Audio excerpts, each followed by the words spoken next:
Nama saya Utomo Santoso. Saya umur 65 tahun. Saya seorang pengusaha. Nama saya FX Purbo Harjono. Aku biasa dipanggil Purbo. Umurku menjelang 70 tahun. Aku sudah pensiun dari pegawai negeri sipil. Nama saya Theophilus Santri Saputro. Usia saya sekarang 43 tahun. Bidang usaha saya sebagai penjual gorengan. Perkenalkan, nama saya Stefanus Fikri Santoso. Umur saya 34 tahun. Saya di sini prodi paling muda. Lalu pekerjaan saya sehari-hari admin di daerah Sutra.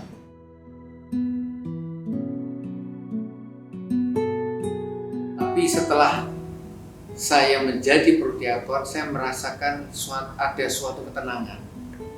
Karena saya merasa saya bisa melayani apa yang saya bisa lakukan sekarang. Paling tidak saya bisa meluangkan waktu, memberikan waktu kepada Tuhan untuk melayani. Yang dominan adalah rasa sukacita, diperkenankan bekerja di ladang Tuhan. Ada juga kepuasan batin karena bisa membantu meringankan tugas pastor, bisa melayani umat di lingkungan, di rumah sakit, dan juga di tempat lain. Lalu saya ketemu dengan teman-teman saya. Ternyata apa yang saya pikirkan itu jauh. Semuanya menyenangkan, sungguh sangat menyenangkan. Gembira karena dapat melayani kepada sesama.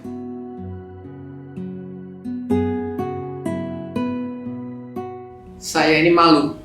Saya ini sebagai ketua lingkungan, tetapi saya merasa kenapa teman-teman saya yang ada di lingkungan itu mau melakukan pelayanan sebagai prodiakon. Teman-teman saya di situ adalah pengusaha-pengusaha juga yang waktunya jauh lebih sempit dari waktu saya. Saya tidak berani, saya takut tidak ada waktu. Nah itulah ya, jadi saya memaksa diri saya, dan kebetulan dari keluarga saya, istri saya juga mendukung, maka saya memberanikan diri untuk menjadi prodiakon. Bisa kita bayangkan betapa repotnya seorang pastor saat dia harus menerimakan SMK atau Sakramen Maha Kudus atau Hosea atau Komini Suci bila dia hanya bekerja sendirian. Sebagai umat yang beriman, yang peka akan masalah ini, sudah pasti kita tersentuh untuk dapat berperan dalam membantu para imam kita. Namun demikian, apakah gereja memperbolehkan kaum awam berperan dalam kegiatan menggereja? Jawabannya ada dalam Konsili Vatikan kedua yang melahirkan konstitusi liturgi yang bernama Sacrosanctum Concilium. Maka sebagai kaum awam, aku merasa terpanggil untuk berperan serta dalam melayani di bidang peribadatan, yaitu menjadi prodiakon. Awalnya saya didatangi ketua lingkungan dan ditawari untuk menjadi prodiakon. Saya juga sebenarnya tidak mau menjadi prodiakon, tetapi ketua lingkungan datang kepada saya dan memohon kepada saya untuk menjadi prodiakon. Prodiakon itu enak loh, nggak ada yang menyulitkan, nggak ada yang membuat kita bingung. Kita tidak diajar di dalam prodiakon itu kita melayani sesama kok. Itu kata Pak Ketua Lingkungan saya. Dan saya putuskan saya menjadi prodiakon hingga saat ini. Awalnya ketua lingkungan datang ke rumah saya untuk menawarkan saya menjadi prodi. Tapi saya masih bingung tugasnya ngapain aja sih. Keesokan harinya saya diceritakan oleh istri saya bahwa semalam aku bermimpi kamu memakai baju putih dan berdiri di altar. Terus orang-orang pada ketawain aku dan aku merasa malu dan takut. Lalu saya bertanya kepada istri saya, emang kamu lihat aku pakai baju putih? Kata istri saya, iya. Berarti inilah jawaban yang ditugaskan untuk melayani Tuhan, di mana saya sudah siap untuk melayani.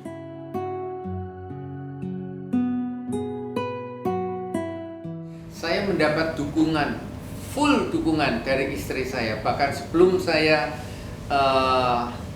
mendaftar untuk menjadi prodiakon, istri saya yang minta agar kalau bisa untuk melayani yang lebih dari apa yang saya sudah lakukan sekarang. Sangat bagus ya, jadi itu akan membuat hubungan suami istri juga lebih baik ya, lebih harmonis. Dengan demikian Dukungan keluarga kepada aku sebagai prodiakon adalah dalam bentuk doa. Mereka menyiapkan penetapan untuk melayani dan mengingatkan jadwal tugas. Istri saya justru mendukung sekali saya jadi prodiakon. Karena apa? Karena istri saya tahu karakter hidup saya. Istri saya menginginkan saya berubah sifat saya. Yang tadinya keras kepala, mudah marah, terus gampang tersinggung. Tapi setelah saya jadi prodiakon, puji Tuhan saya bisa mengendalikan diri. Dan puji Tuhan sekali saya bisa berubah lebih baik lagi dari manusia. Istri saya mendorong saya untuk menjadi prodi karena bisa melayani sesama. Kadang waktu sama keluarga harus seimbang. Jadi saya harus bisa melayani dan juga mengatur dalam keluarga. Shalom, saudara yang terkasih dalam Kristus, khususnya umat Paroki Curug Gereja Santa Helena. Ada banyak perkembangan di paroki kita, khususnya jumlah umat yang sudah mencapai 11.000 orang. Tentu harapan saya ke depannya dari 11.000 orang ini ada yang dipanggil menjadi seorang prodiakon. Memang dalam kitab suci dikatakan banyak yang dipanggil tapi sedikit yang dipilih. Untuk itu bagi para bapak sekalian, saya mengajak Anda semua, daftarkanlah diri Anda untuk mewakili lingkungan atau wilayah menjadi seorang pelayan Tuhan, menjadi prodiakon di paroki kita. Mari, jangan takut menjadi prodiakon. Kesibukan biasa. Kalau tunggu menjadi orang suci itu sangat lama. Tapi Tuhan yakin dan percaya Andalah yang menjadi orang pilihan, menjadi pelayan luar biasa di paroki kita. Terima kasih untuk bergabung bersama dengan kita dan sampai bertemu di tahun mendatang. Tuhan memberkati. pesan saya kepada teman-teman, terutama teman-teman di lingkungan, jangan takut, jangan khawatir tidak ada waktu untuk melayani menjadi prodiakon.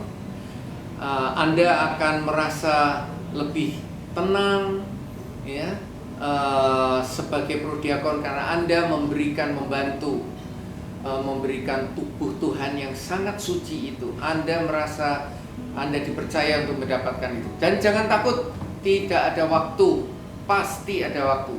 Kalau seandainya hari ini tidak bisa melayani, Anda tinggal bicara dengan ketua lingkungan atau teman, itu mereka akan berebut untuk menggantikan, untuk bisa melayani setelah Anda merasakannya.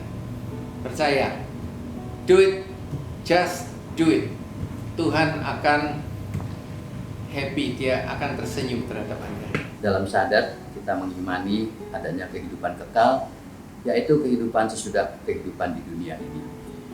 Yang menjadi pertanyaan adalah, apakah kita sudah menyiapkan bekal agar dapat masuk ke kehidupan kekal ini? Menjawab panggilan Tuhan dengan menjadi prodiakon adalah salah satu cara untuk mempersiapkan bekal tersebut. Karena sesuai dengan ajaran Tuhan kita Yesus Kristus, prodiakon adalah kaum awam yang berdedikasi tinggi, rela berkorban baik waktu maupun tenaga tanpa digaji ataupun diupah, demi pelayanan iman bagi umat beriman. Di prodiakon ini kita bukan mencari siapa yang baik, tapi di sini kita merubah hidup kita menjadi lebih baik. Bagi bapak-bapak yang belum bergabung dan takut dan ragu, jangan khawatir, Tuhan selalu membimbing kita. Sebelum menjadi prodiakon, nanti kita akan ada pelatihan-pelatihan membuat iman kita lebih kaya dan lebih banyak mendapatkan ilmu dari romo maupun pembicara. Ayo coba menjadi prodiakon. Kalau bukan kita, siapa lagi untuk menjadi pengurus prodiakon di Santa Helena?